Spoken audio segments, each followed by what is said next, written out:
Hi friends, இன்றைக்கி Friday. நான் கொஞ்ச நாளாக மேலே மாடியில் புறாக்கும் காக்காக்கும் கோதுமையும் அரிசியும் போட்டுட்ருக்கேன். இன்றைக்கி காலையிலே சாமி கும்பிட்டு முடிச்சாச்சு. இன்றைக்கி கோயிலுக்கு போகிறதுக்கு முன்னாடி சட்னியெல்லாம் வதக்கி வச்சுட்டு போயிட்டேன்னா அரைச்சிட்டு தோசை சுட்டுக்கலான்னு சட்னியெல்லாம் வதக்கி வச்சுட்டு போயிட்டேன். இன்றைக்கி நான் கார சட்னி தான் பண்ணியிருந்தேன். கோதுமை மாவு தோசை தான். கார சட்னி ரொம்பவே ஈஸி.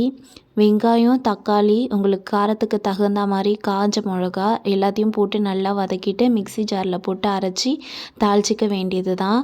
கோதுமை தோசைக்கும் கார சட்னிக்கும் ரொம்ப டேஸ்ட்டாக இருக்கும். இந்த காம்பினேஷன் நீங்கள் யாராவது ட்ரை பண்ணியிருக்கீங்களான்னு சொல்லுங்கள். மதியத்துக்கு ரொம்ப சிம்பிள் தான். இன்றைக்கி அரிசி பருப்பு சாதம், அதையும் காலையிலே செஞ்சு முடிச்சிட்டேன். இன்றைக்கி என்னோடய வேலை ரொம்ப சீக்கிரமாகவே முடிஞ்சிடுச்சு. உங்களுக்கு இன்றைக்கி டே எப்படி போச்சு? ஃப்ரைடே என்னென்ன பண்ணீங்க அப்படிங்கிறத மறக்காமல் கமெண்ட் பண்ணுங்கள். என்னோடய வீடியோ பிடிச்சிருந்ததுன்னா சப்ஸ்கிரைப் பண்ணுங்கள். Thank you friends.